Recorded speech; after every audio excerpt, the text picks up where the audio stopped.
Jayashree Liberty Hospitals, on the occasion of 11th anniversary, free OP consultation and 20% discount in OP. Contact. నమస్తే, నేను విజయ్. పెహల్గాంలో ఉగ్ర దాడి తర్వాత ముఖ్యంగా పాకిస్తాన్ ఇండియా మధ్య యుద్ధం రాబోతుందా? ఇరు దేశాలు ముఖ్యంగా పాకిస్తాన్ కవ్వింపు చర్యలు మొదలుపెట్టినప్పుడు కూడా భారత్ మాత్రం తగ్గేదేలే అంటూ కూడా ముందుకు దూసుకుపోతుంది. ఇప్పటికే అన్ని రాజకీయ పక్షాలకు, అన్ని రాజకీయ పార్టీల నేతలు కూడా ప్రభుత్వానికి మద్దతు ఇస్తున్నాయి. అయితే ఇప్పుడు పాకిస్తాన్కి సంబంధించినటువంటి సిటిజన్షిప్ కలిగిన వారందరూ కూడా ఇండియాలో ఉన్న వారిని వెంటనే వెనక్కి వెళ్ళాలని ఆదేశించింది ప్రభుత్వం. ఆ దిశగా అడుగులు కూడా పడుతున్నాయి. అయితే నిజంగా ఇప్పుడు సరిహద్దులో పాకిస్తాన్ కవ్వింపు చర్యలు చేయడం, ముఖ్యంగా కాల్పులు కూడా చేపట్టడం, అలాగే అరేబియా సముద్రంలో అటు పాకిస్తాన్ ఇండియాకి సంబంధించినటువంటి నేవీ మొత్తం అంతా కూడా అలర్ట్ అవ్వడం, వీటన్నిటికి కూడా యుద్ధానికి సిద్ధం అనేటువంటి సంకేతాలను ఇరు దేశాలు పంపుతున్నాయి. ఒకవేళ యుద్ధం జరిగితే ఎవరి బలం ఎంత? దీని గురించి డిస్కస్ చేద్దాం. మనతో పాటు ఉన్నారు రిటైర్డ్ ఆర్మీ ఇండియన్ ఆఫీసర్ ఉన్నారు బాబురావు గారు. సార్ నమస్తే. సార్, ఇప్పుడున్న సిచ్యువేషన్ చూస్తే నిజంగా రెండు దేశాల మధ్య యుద్ధం జరిగే పరిస్థితులు, ఆ వాతావరణం ఉంది అనుకోవచ్చా? జనరల్గా ఇటువంటి ఇన్సిడెంట్ జరిగినప్పుడు ఈ రకమైనటువంటి యాక్షన్స్ జనరల్గా జరుగుతూ ఉంటాయండి. యుద్ధం డిక్లేర్ చేయటం అనేది మాత్రం 100% డౌట్ఫుల్ థింగే. ఎంతవరకు వాళ్ళు డిక్లేర్ చేస్తారనేది మాత్రం ఇచ్చేసుకోవడానికి వెళ్ళలేదు, కన్ఫర్మ్ చేసుకోవడానికి వెళ్ళలేదు. కాకపోతే ఈ కవ్వింపు చర్యలు ఎందుకు చేస్తూ ఉంటారంటే, ఇదే టైంలో గనక ఇంకా కొంత మన భయపెడటానికి ఒకటో రెండో ఇన్సిడెంట్స్, ఇదే టైప్ ఇన్సిడెంట్స్ ఇండియాలో కనుక చేస్తే మనం కంగు తింటామేమో అన్న ఒక రకమైనటువంటి ఫీలింగ్తో ఈ కవ్వింపులు చేస్తూ ఉంటారు. కవ్వింపులు చేస్తూ రెండో పక్క నుంచి వాళ్ళు టెర్రరిస్టుల్ని ఇన్ఫిల్ట్రేట్ చేయడానికి ట్రై చేస్తుంటారు. అవన్నీ ఆ ప్రయత్నాలే.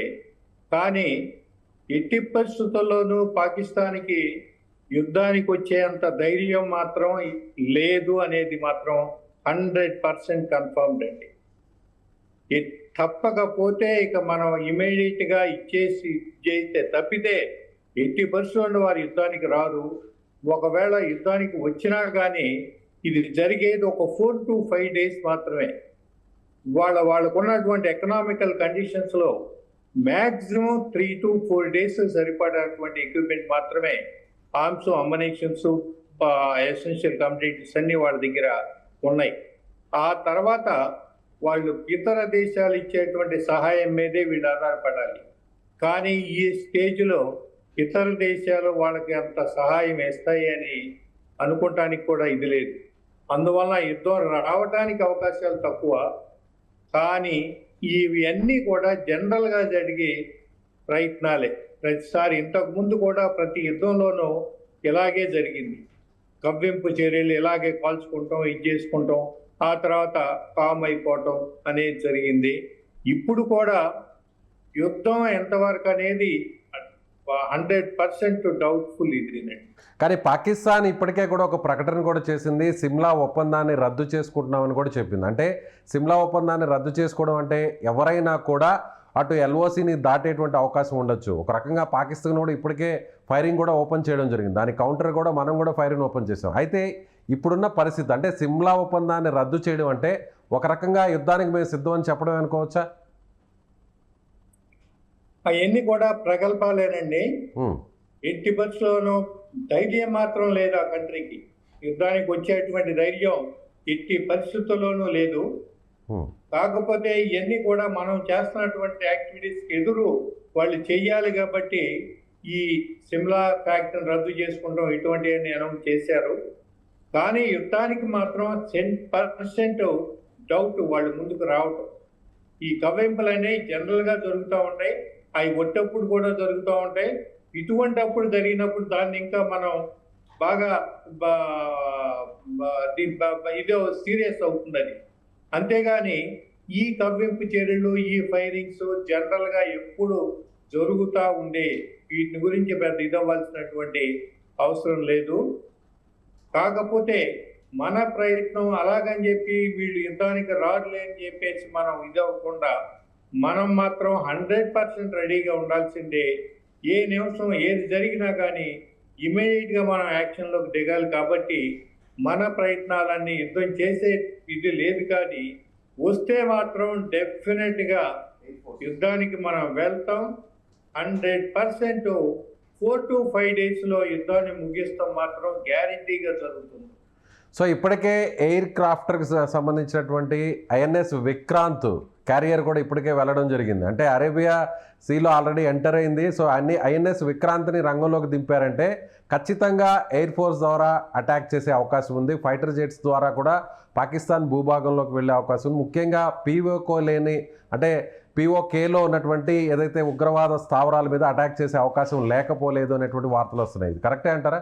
ఐఎన్ఎస్ విక్రాంత్ అండి, అది జనరల్గా మనం ప్రిపేర్ అవ్వాలి కాబట్టి డెఫినెట్గా మనం చెయ్యాలి. ఆ పని గ్యారంటీగా చేస్తాం.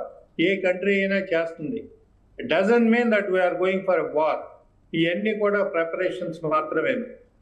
రెండోది, వాళ్ళు ఎట్టి పరిస్థితుల్లోనూ మన మీదకి అటాక్కి ఎట్టి పరిస్థితుల్లోనూ వాళ్ళు రారు. ఇవన్నీ కవ్వింపు చర్యలు మాత్రమే చేస్తూ ఉంటారు.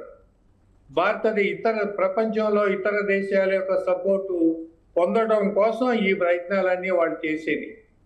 అది మనమే తోసేసి మనం ఫైట్ చేసాము, మనమే తొందరపడుతున్నాము అనేటువంటి నమ్మకం ప్రపంచాన్ని కలిగిస్తానికి వాళ్ళు చేస్తున్నటువంటి పనులు. వీటిని మనం ఏ రకంగానూ ఇది చేసుకోవాల్సిన పని లేదు. కానీ 100% మన Indian army, navy, air force మాత్రం వచ్చేప్పుడే సిద్ధంగా ఉంటుంది. కాబట్టి ఇటువంటిప్పుడు ఇంకా 100% దీంట్లో వాళ్ళు ముందు రెడీగా ఉంటారు. ఆ ప్రయత్నాలు తప్పకుండా చేసి తీరాల్సిందే. మనం దానికి ఒకవేళ యుద్ధం వచ్చినా అది మన మంచికేను. ఆ సిచ్యుయేషన్ మాత్రం మనం ఉపయోగించుకోవడానికి రెడీ అవ్వాలి. 4 రోజులు యుద్ధం చేసి వాళ్ళు మళ్ళీ ఎవరో వెళ్ళి ఎవరి కాళ్ళ మీద పడి యుద్ధాన్ని ఆపండి, సీజ్ ఫైర్ డిక్లేర్ చేయించండి అని చెప్పి మన మీద ప్రెజర్ తెచ్చి మనం అలాగే సీజ్ ఫైర్ డిక్లేర్ చేసి మళ్ళీ ఆ ఇష్యూ అంతటితో ఆపకుండా వన్స్ ఫర్ ఆల్ ఈ పాకిస్తాన్ ఇండియా ఇష్యూకి క్లోజింగ్ అనేది తీసుకురావాల్సినటువంటి అవసరం ఇవాళ ఉన్నది. యుద్ధం వస్తే మాత్రం భారతదేశానికి పండగే అది రావటానికి అవకాశాలు తక్కువ. ఏమవుతుందనే చూద్దాం. మన ప్రయత్నం మాత్రం మనం రెడీగా ఉండాలి కాబట్టి మనం రెడీగా ఉంటాం. అందుకోసమే ఈ ఐఎన్ఎస్ విక్రాంత్ని మూవ్ చేసిన మన బాబురావు గారు ఆల్రెడీ మీరు ఇండియన్ ఎయిర్ ఫోర్స్ లో వర్క్ చేశారు. అంటే ఇప్పుడు ఎయిర్ ఫోర్స్ పరంగా చూస్తే పాకిస్తాన్కు మనకు ఉన్నటువంటి డిఫరెన్స్ ఏంటి? మన దగ్గర ఎలాంటి ఫైటర్ జెట్స్ ఉన్నాయి? రఫేల్స్ కావచ్చు, అదేవిధంగా సుఖోయ్ కావచ్చు, తేజస్ కూడా ఉన్నాయి. సో వాళ్ళ దగ్గర కూడా F-16 లాంటి ఫైటర్ జెట్స్ ఉన్నాయి. గతంలో ఏదైతే అమెరికా నుంచి ఆ సపోర్ట్ ఉండేది, అమెరికా నుంచి వాళ్ళందరూ కూడా ఆ ఫైటర్ జెట్స్ని దిగుమతి చేసుకున్నారు. సో ఇప్పుడు ఫైటర్ జెట్స్ పరంగా, ఎయిర్ ఫోర్స్ పరంగా చూస్తే ఎవరు స్ట్రాంగ్ గా ఉన్నారనుకోవచ్చు? సార్, మామూలుగా ఇవన్నీ జనరల్ టాక్స్. ఏది మన దగ్గర ఉన్న ఫైటర్స్ ఏంటి, వాళ్ళ దగ్గర ఉన్న ఏంటి, మన ఎక్విప్మెంట్ ఎంత, వాళ్ళ ఎక్విప్మెంట్ ఎంత అనేది ఇవన్నీ జనరల్ గా మాట్లాడుకునే మాటలు. ఉదాహరణకి 1971 వార్ జరిగినప్పుడు మనం మేజర్గా వార్లో ఉపయోగించినటువంటి ఫైటరు ఇండియా మ్యానుఫ్యాక్చర్ చేసినటువంటి నాట్ అనేటువంటి ఒక చిన్న విమానం. అదే బ్రహ్మాండమైనటువంటి రోల్ ఆ రోజు ప్లే చేసింది. ఇక్కడ యుద్ధం వచ్చినప్పుడు ఎక్విప్మెంట్ని బట్టి విజయాలు అపజయాలనే డిపెండ్ అవ్వండి. ఎప్పుడూ కూడా యుద్ధం చేసేటప్పుడు ఆ సైనికుల్లో ఉన్నటువంటి నైతిక బలాన్ని బట్టి, వాళ్ళ కాన్ఫిడెన్స్ని బట్టి ఆ యుద్ధం అనేది విన్ అవటం అనేది జరుగుతూ ఉంటుంది. అందువలన 100% మన దగ్గర ఉన్నటువంటి ఎక్విప్మెంట్ డెఫినెట్గా మంచిదేను. కానీ మన pilots, we are the best pilots in the world. ప్రస్తుతం 4th ర్యాంకులో మనం ఉన్నాం ఇండియన్ ఎయిర్ ఫోర్స్. కాబట్టి ఎట్టి పరిస్థితుల్లోనూ వాళ్ళ దగ్గర ఎక్విప్మెంట్ ఎంత, మన దగ్గర ఎంత అన్న దానికంటే కూడా వాళ్ళకంటే మన సైనికుల దగ్గర నైతిక బలం, విపరీతమైనటువంటి కాన్ఫిడెన్స్ ఉంది. మన సైనికులు ఏ రకంగా యుద్ధం చేస్తారంటే ఫీల్డ్లోకి వెళ్తే వెనక్కి నేను వచ్చినా రాపోయినా డెఫినెట్గా నా విజయం వెనక్కి భారతదేశ ప్రజలకు ఇవ్వాలి అన్న ఒపీనియన్తోనే మనాళ్ళు యుద్ధం ముందుకు వస్తారు. కానీ వాళ్ళు ఎక్కువగా పారిపోవటం అనేది యుద్ధంలో జరుగుతూ ఉంటుంది. ఇంతకుముందు 65 వార్లోనూ అలాగే జరిగింది, 71 వార్లోనూ అలాగే జరిగింది. 71 వార్లో టోటల్గా డిఫీట్ అయిపోయి మనకు లొంగిపోయారు. స్టిల్ వాళ్ళు నేర్చుకోవట్లేదు. కార్గిల్లోనూ అలాగే జరిగింది. ఇన్ని యుద్ధాల్లో కూడా ఇన్నిసార్లు వాడు ఓడిపోయినా కానీ ఇవాళ కూడా మళ్ళీ అదే కవ్వింపు చర్యలు అదే ఇది చేసుకుంటూ వస్తున్నారు. కేవలం అక్కడ ఉన్నటువంటి political leaders, Indian army officers వాళ్ళ దీనికోసం ఈ యుద్ధం అనే దాన్ని తీసుకొచ్చారు. లోకల్గా ఉన్నటువంటి ప్రాబ్లమ్స్ సాల్వ్ చేసుకోవటం కోసం, అక్కడ ఉన్నటువంటి ప్రజల్లో ఐక్యమత్యాన్ని తీసుకురావటం కోసం యుద్ధం అనేది కనుక వస్తే ఆటోమేటిక్గా ప్రజలందరూ ఇతర ఇష్యూస్ వదిలేస్తారు, గవర్నమెంట్ సపోర్ట్ చేస్తారు అన్న ఉద్దేశంతో వాళ్ళు దీన్ని ఉపయోగించుకోవడానికి ట్రై చేస్తారు. కానీ యుద్ధం చేసే ధైర్యం వాళ్ళలో ఎవ్వరికీ లేదు. అవన్నీ కూడా మామూలు మాటలే, మేము యుద్ధానికి వచ్చేస్తున్నాం అనేది ఇది మామూలు మాటలే. ఎట్టి పరిస్థితుల్లోనూ ఈ యుద్ధం రావటానికి అవకాశాలు చాలా తక్కువ ఉన్నాయి. వస్తే మాత్రం ఇంకొకసారి రిపీట్ చేస్తున్నా నేను, ఈ పండగ మనం డెఫినెట్గా వారం రోజుల్లోనే జరుపుకుంటాం. సో ఫైనల్గా ఒక క్వశ్చన్ బాబురావు గారు, గతంలో పుల్వామా అటాక్ జరిగిన తర్వాత, అంటే పుల్వామా అటాక్ తర్వాత సర్జికల్ స్ట్రైక్ చేసాం. అందులో ఇండియన్ ఎయిర్ ఫోర్స్ చాలా కీలకంగా వ్యవహరించింది. కేవలం కొన్ని గంటల్లోనే పాకిస్తాన్ భూభాగంలోకి వెళ్ళి అక్కడ ఉన్నటువంటి ఉగ్రవాద స్థావరాల మీద అటాక్ చేసి చాలా చాకచక్యంగా సేఫ్గా తిరిగి వెనక్కి రావడం జరిగింది. అయితే ఇప్పుడు పాకిస్తాన్ పూర్తి స్థాయిలో అలర్ట్గా ఉంది. సో ఇప్పుడు మళ్ళీ అలాంటి సర్జికల్ స్ట్రైక్స్ జరిగే అవకాశం ఉందంటారా? ఉంటే ఎంతవరకు సక్సెస్ అయ్యే ఛాన్స్ ఉంది? సార్, సర్జికల్ స్ట్రైక్స్ అనేవి మన బాడీలో కాలికి ఏదైనా చిన్న దెబ్బ తగిలితే కాలికి మందు వేయటం, చేతికి దెబ్బ తగిలితే చేతికి మందు వేయటం, ఇటువంటి అన్ని చిన్న చిన్న ఈ ట్రీట్మెంట్స్ అండి ఈ సర్జికల్ స్ట్రైక్స్ అనేవి. కాబట్టి ఈ సర్జికల్ స్ట్రైక్స్ వల్ల మనం సాధించింది ఏమి ఉపయోగం ఉంటల్లా. 71 వార్లో వాళ్ళు ఓడిపోయిన తర్వాత జుల్ఫికార్ అలీ భుట్టో ఏం డిక్లేర్ చేశాడంటే, యుద్ధంలో మేము ఓడిపోయామని మీరు భావించవద్దు, ఇదే యుద్ధాన్ని మేము 1000 సంవత్సరాలు ఇండియాతో చేస్తాం అని ఆ రోజే తను అన్నాడు. ఆ 1000 సంవత్సరాలు చేసే యుద్ధం ఇదిగో ఇటువంటి టెర్రరిస్ట్ యాక్టివిటీస్, ఇటువంటి చిన్న చిన్న దెబ్బలు, అప్పుడు ఒకసారి ఓ చిన్న దెబ్బ కొట్టేయటం, ఆ గాయాన్ని మనం మాన్పించుకుంటా కొంత ట్రై చేయటం, మళ్ళీ రావటం, మళ్ళీ చిన్న దెబ్బ కొట్టేయటం, ఈ రకమైనవి జరుగుతున్నాయి. అందువల్ల ఈ సర్జికల్ స్ట్రైక్స్, ఈ చిన్న చిన్న ఎఫెక్ట్స్ వల్ల భారతదేశానికి ఏ రకమైనటువంటి ఉపయోగం ఉండదు. కాబట్టి ఇష్యూ సాల్వ్ చేసుకోవాలి అంటే మాత్రం డెఫినెట్గా యుద్ధానికి వెళ్లాల్సిందే. కానీ మన నైజం ఇంతవరకు ఎక్కడ ఎప్పుడు ఏ యుద్ధాన్ని మనం డిక్లేర్ చేయలేదు. ఈసారి కూడా మన వాళ్ళు డిక్లేర్ చేయరు. కానీ మన మీదకి వస్తే మాత్రం ఈసారి ఉన్నటువంటి అవకాశం ఏమిటయా అంటే, అందరూ కూడా మొత్తం ముఖ్యంగా మన గవర్నమెంట్ రెడీగా ఉన్నారు ఆపర్చునిటీని ఉపయోగించుకోవడం కోసం. ఆ ఆపర్చునిటీ రావాలని మనందరం కోరుకుందాం. ఎలా వస్తుందో ఏం చేయాలో చూద్దాం.